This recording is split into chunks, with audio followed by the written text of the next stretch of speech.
Welcome to the Young Saints Leadership Podcast, where we're going to be talking about all things youth, from leadership culture to supernatural youth ministry and discipling revivalist. We hope you guys enjoy. All right. Well, we're here with our Leading the Youth podcast.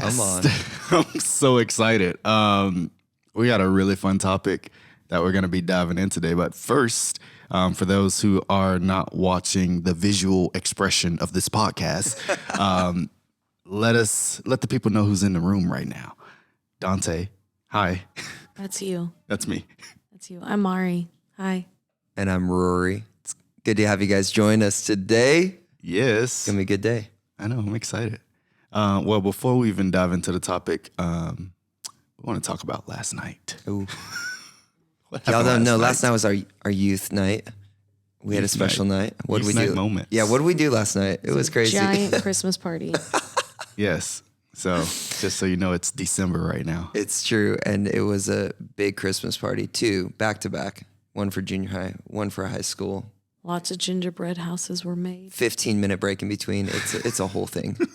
I've never flipped a room so fast with candy all over the floor. That was really impressive, actually. It was very impressive. impressive. It was impressive. Man, those little tarps that were laid down on the ground. Thank God for painting tarps. Yes, because earlier this year, we had a great experience with, I had a fork literally scraping up candy off of the carpet. Did you really? Because we care about our space and you leave things better than you found it. And our Yeah. poor maintenance people after a Christmas party. Yeah, no, we clean up. We did good this It was time. actually We did great, good. but there's been years where it has not There's been years great. where I was like, thank God we are at a church that Our whole team our jobs stayed are not that on one the year. line. Because Wow. there was sprinkles in the carpet. Yeah. It was That's horrible. bad. So we did good this year. We did good this year. Great.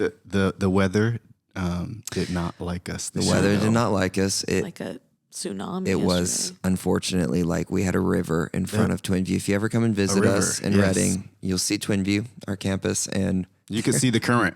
you can see It was so deep.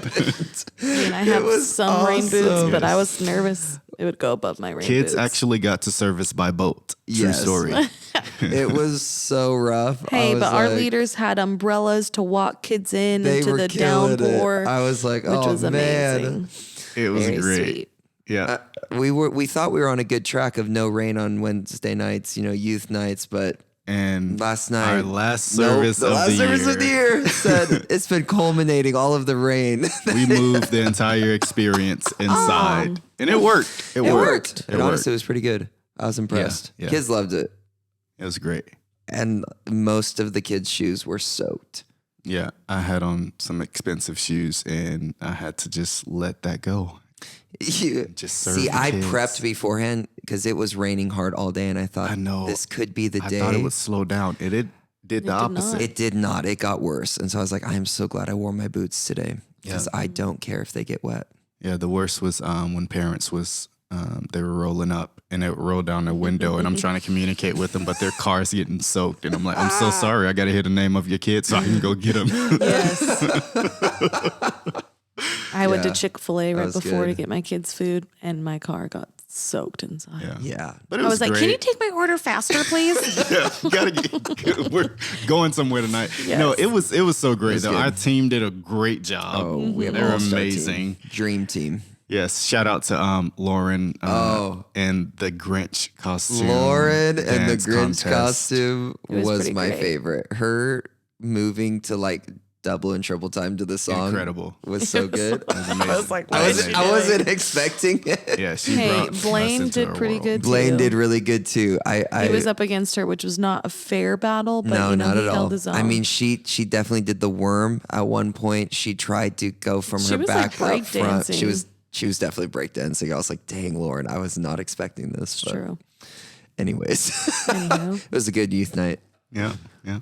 Great youth night. Well, without further ado, we got to intro the topic. Honestly, they probably clicked this because they saw the title and are wondering, is youth pastoring just a season?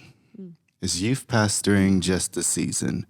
I like this topic. This is the topic. This topic is a question that I think most youth pastors would have, especially in the church culture of today's world. Yes. And so I guess we're just going to be bringing perspective, conversation, dialogue around this idea of youth pastoring being a season. Is it a call? Is it a life's journey? What is it? Man, I love that. I think what's funny, too many youth pastors are asking how short is the youth pastoring season. So I think if we start there, we maybe can answer this question better. Is I think so many people are like so hoping that the season is a short one. And then I would always want to propose the question, where even is youth pastoring in the Bible to make it then a season? Like so most of the things that we are asking questions around, youth pastor is not a position in the Bible, but there's a lot of positions mentioned. Youth pastor is not one of them. Interesting. And I mean, unless I don't know it, there's not a lot of people that transition seasons in the Bible in leading besides just to increase what was on their life. So that's interesting. Two things that this is why I love this topic today, because I feel like it's plaguing our young leaders that are called to the ministry, because there's this, space called youth pastoring that, I don't know. But practically, I think it could be a season that people walk through. I think youth pastoring could be a season. I do not believe it's a stepping stone. Ooh, maybe that's it. Ooh. There it is. That makes sense. Like, people use it as like, oh, I have to be a youth pastor so I can get to the higher position. Yes. Mm-hmm. Which I don't like that mindset, and I don't think it's a healthy one. I think that these are real people and real souls that have eternal destiny and calling, and it shouldn't just be your stepping stone so you can reach whatever you think you're capable I'm of. going to step into a role and it has an expiration date. Yeah. And no matter the state of this ministry or people, I'm gone. Yeah. I got a mission. Let's be real. I got a plan for my life. Youth pastors don't have the longevity award. That's true. I think the statistics are like, what, a year maybe? It's either a year or 9 months. Like it's short, and it keeps going less. It's not like we're moving the other way. Okay. Not in our world. I mean, not in our world. I think that's what's so crazy is we have a lot of people, even youth leaders. Our youth leaders are paid our longevity in a transitional apostolic environment. Sends lots of people. We have a very long-standing team and leaders. Yeah. I guess for people that don't know us, I mean, let's give all of how long have we even been a part of this ministry right up here so we can share that. Because I think it's important. Like, if we're going to talk on, is youth pastoring just a season? How long's the season been for us? Just so that you can, be aware, like, hey, sometimes I feel like people are trying to speak into stuff and you're like, you haven't even, you've lasted a year or two in each place. Yeah. Okay, Rory, let's start with you then. Oh, gosh. Rory start with me. Yeah, we're the same. So we got here in 2010 in October. I think we're on our 11th year. Yeah. We're on our 11th year of being a part of this youth ministry. We did something with little Rory and Tom Mari and Leslie in the back. I know. Bethel, Redding, oh California. My gosh. Get out of here. Just little babies. So weren't even married yet. No, we weren't even married. So 2010. And that wasn't even the start of when we were doing youth ministry. It was just the start in this space in Redding. So that's us, 2010. What about you? You've been here a while. So I came out here right out of high school to BSSM. I'm an alumni now, 2013. And then 2016 is when I started interning within Young Saints. Awakening Youth at the time, little historical fact. Awakening Youth at the time. We were Awakening Youth. Yes. God's still doing an awakening. Anyways.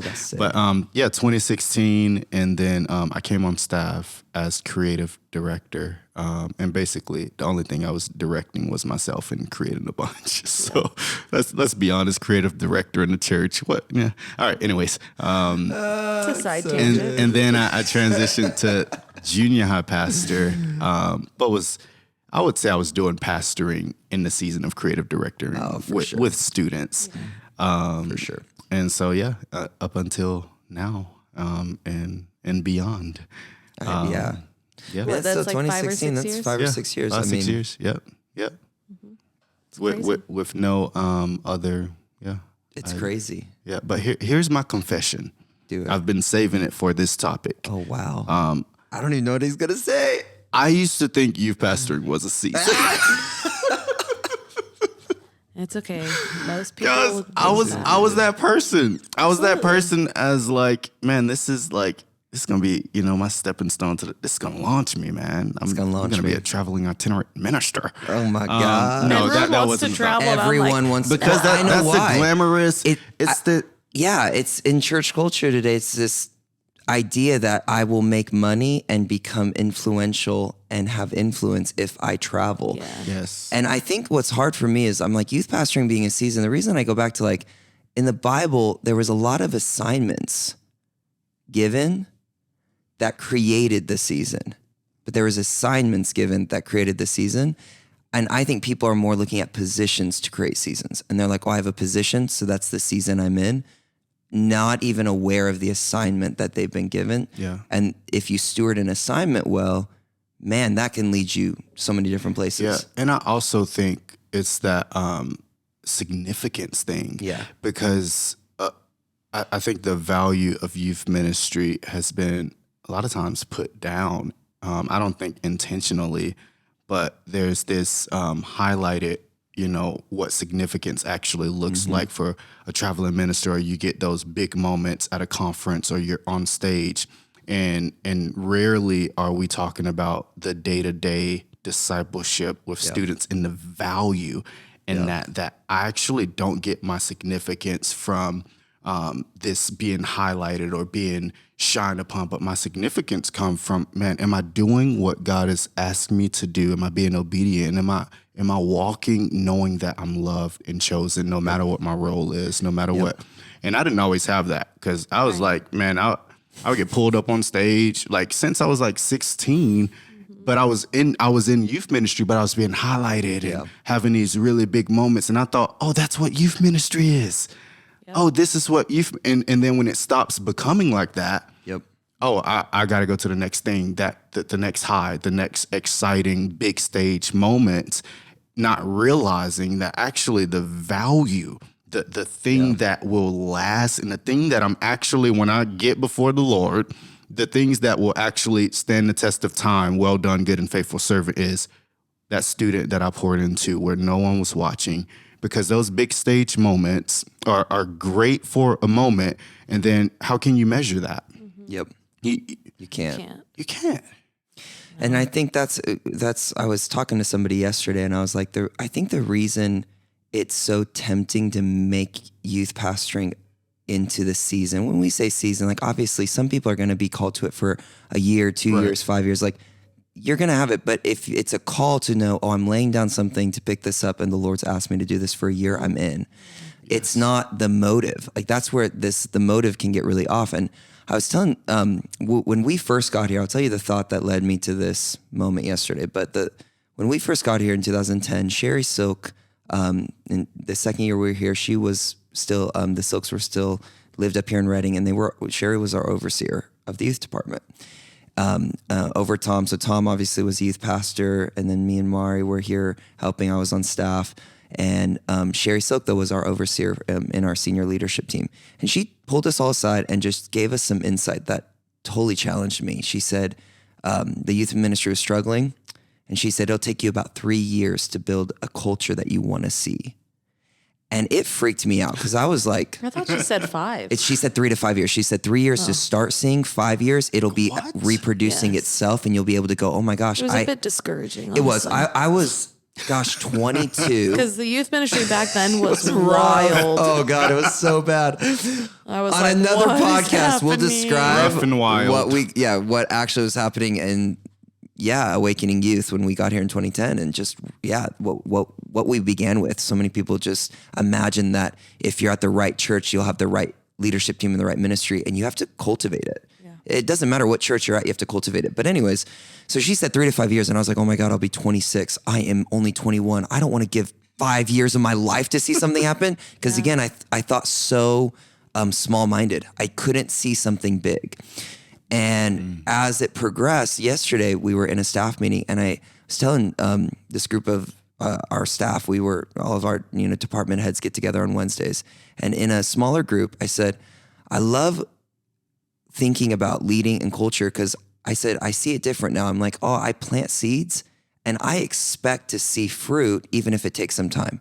And I think so many youth pastors and leaders, we get called to ministry and we don't know how to plant and then wait to see the harvest and go, I planted an apple tree, I expect apples. Wow. I planted this, so I expect it. Like nowhere else would you ever just start randomly chucking seeds and then be like, oh, I guess I'm leaving, bye. And I'm not actually expecting anything. Yeah. It shows sometimes we can maybe mistake, we don't put any faith in what we're building because we're actually thinking of where's the next opportunity for me instead of, hey, where's the faith that God's asked me to have in this moment to plant something that I won't see a harvest maybe for 3 to 5 years. Wow. But I expect it. And so like there's obviously like the seed in the Bible is all the gospel. So I'm like, if we're planting the gospel seed, we should expect a gospel return. Yeah. Like there should be that expectation. Yeah. And I think a lot of people miss those returns because they try to get out of this season before God has asked them to. Mm-hmm. Wow. I think that's true. I think a lot goes back to significance. Yeah. What is successful in ministry? And people are afraid they'll get labeled, oh, you're just the youth person. Yeah, it's true. And we don't mean to talk down, like you said. Like, I don't think it's intentional. But I feel like a lot of, and most youth pastors listening probably have felt like, because I'm youth, it's lower. Yeah, or they hear other leaders say, oh man, I remember I did my time. I did my time. Yes, yeah. I hate that. When older leaders say that, I'm like, say that. They're like, I did my time in youth ministry. I'm like, well, when did loving people do your time? Yeah, I didn't even think about that, but it's true. Wow. Yeah. I did my time. All the time. I did my years in youth ministry. I had to sow seeds there. And I'm like, I don't understand. We're raising up the next generation of the church. And I think it's important as youth pastors that are on this call, or you want to be a youth pastor or youth leaders, that we get really intentional of managing our heart and our motives and the thoughts that we partner with. Because when you hear a thought like that, you have a choice to partner with that. Man, I just heard this from a leader that I look up to.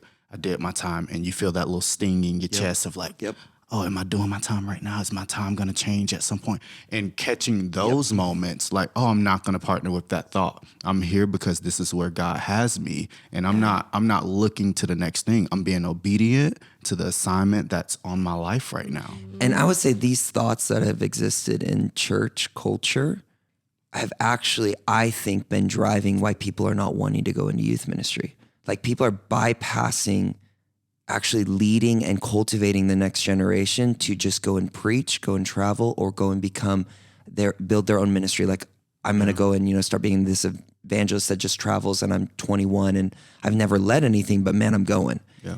But there's no call. There's not been this moment where the Lord's like sending them from the house. There's none of it. There's just, I know how to do graphics. I know how to make an Instagram page. I know how to, put on an event. And you're like, what is that? Mirage. Yeah, it's not real. But it's, I think, a lot to do with how a lot of church leaders and older adults have sometimes not meaning to.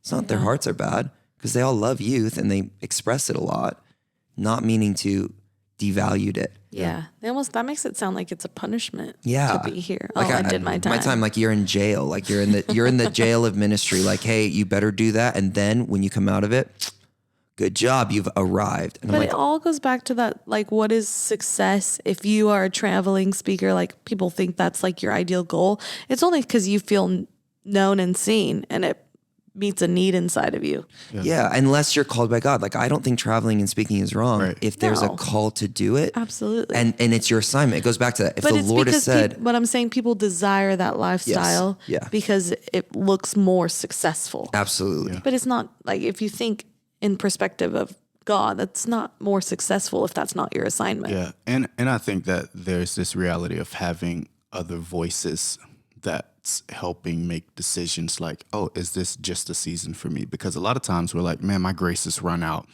or I'm burnt out, or I'm tired. And we just had a lot of horrible moments with a teenager and we're just tired, or we just got hurt. And so having someone to actually talk to, I'm struggling right now. Like, I think a lot of people, and you can get so hurt in youth ministry. Kids can hurt you. Kids can hurt you. Yeah. So sad.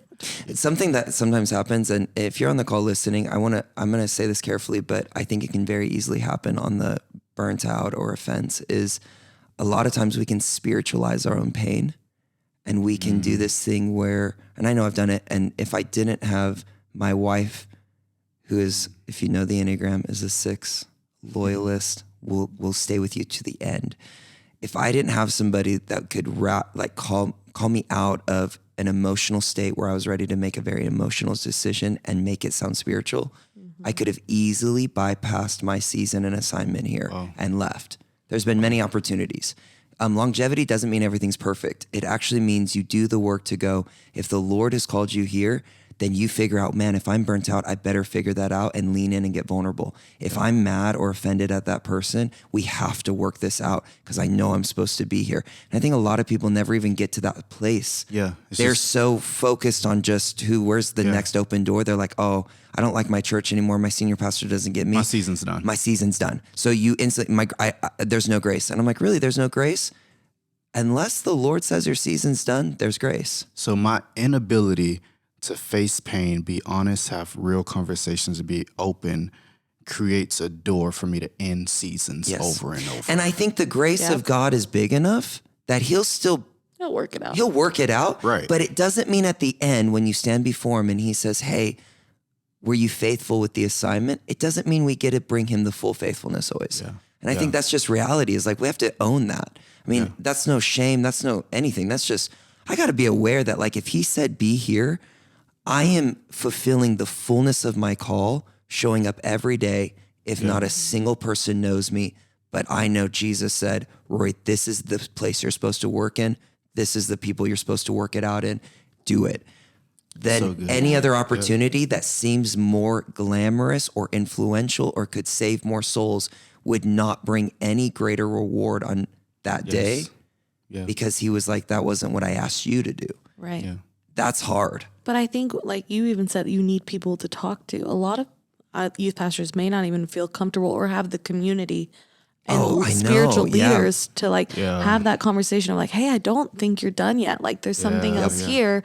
But a lot of people haven't fully submitted their life to other leaders to help them navigate that. So you just think, yeah, I'm done. Right. I don't follow anyone else. So this is my decision. Yes. And you just move on. Or you talk to your close friends that you've been already, that have been processing all of the pain and hurt. So they're already like, yeah, it's time to leave. Yeah. God has something better for you. Because they don't want to see you in more pain. Oh, absolutely. They want you to get out of that. And they're like, God is good. He doesn't have you doing that. They don't know. And again, spiritualizing a dysfunction of just going, wait.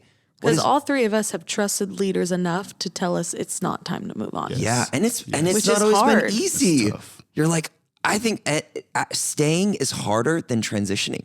Yes. Yeah. Staying, you have to work stuff out. Yeah. Transitioning, there's this euphoric feeling of I get to start over. Excitement, start over, unknown. I'm excited. And that can become addictive. It can. Yep. Especially if you're like, I don't want to have somebody get to know me past a year's worth of knowing me. Right. So I'm just going to keep finding the next open door. Yep. Like that's not going to work well. AKA itinerant minister. You go to the next place and the next place. Yeah. So if you are on here and you travel, have a home base. Yeah. You absolutely need that. Like Bethel, we're big on we have a lot of traveling speakers and we love it, but they are all connected to our staff, teams, culture. Like they show up to staff meetings weekly. Yes. If you see our ministers traveling that are from Bethel, like they're still every week at a Wednesday staff meeting. They're still very submitted to leaders. Very submitted. They're having hard conversations. They're working out life. And that's an intentional choice. It's intentional. And if they stop doing that, then there's other conversations. You probably would notice then they're not saying they're a Bethel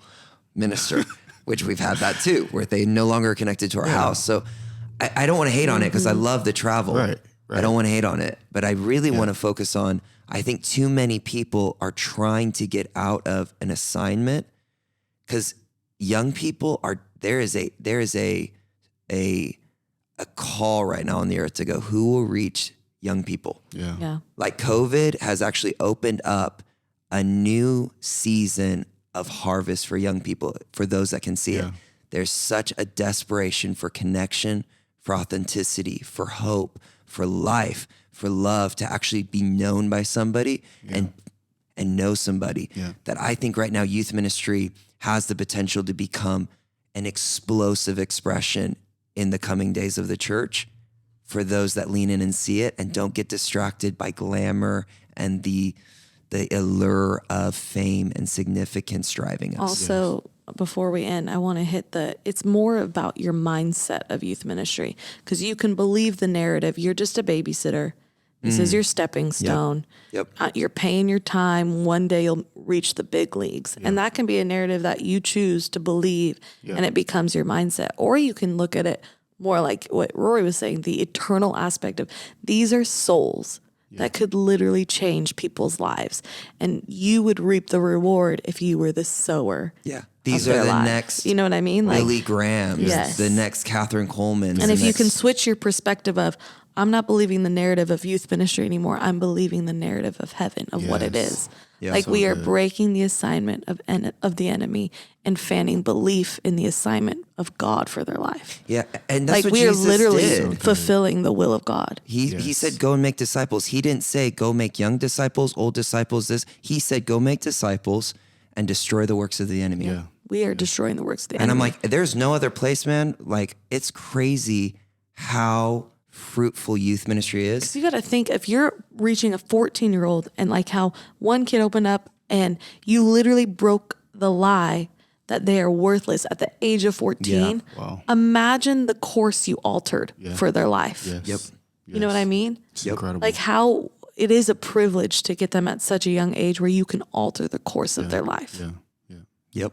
Oh, I love this. Okay. It's incredible. I think that maybe this would be the question that I would change, is instead of asking, is youth pastoring for a season, or is this just a season, or when's my season up? Almost like I'm trying to get to the next thing. I would switch it and go, God, what's my assignment right now? And am I fulfilling it? Better And question. if this is my assignment and I am fulfilling it, I'm not trying to figure out the next thing, because you'll tell me the next thing when I need to know. Yep. There's a lot more trust and a lot more submission to the Lord when you do it like that. You're like, I'm not trying to create my next season or get to it. I'm actually being super faithful with my assignment, and I'm aware of it. Because seasons can change, but the assignment might not. Assignment might not. So you're like, I don't actually That's care. a Like word. if I have an assignment to do this, and this is the place that he's told me to do it in, That's a word. the moment he changes that place, then I'll go. Yeah. Yeah. It's just a lot more trust and a lot less control, and it freaks everyone out, including me. So we're all in this together, y'all. We're all in this together. So ask yourself, is this my assignment? Yes. And then reach out to us, email us at youth@bethel.com. We'd love to hear from you guys, even if you need The prayer good, the or bad, the anything. ugly. You're let one of us those know. youth pastors or leaders that are like, I'm in that church and I have no one. Yeah. Y'all, reach out to us. This is why we're doing this. That's why we're doing this. Yes. Yeah. We'd love to help. And until next time. We'll see you next time. Bye, guys.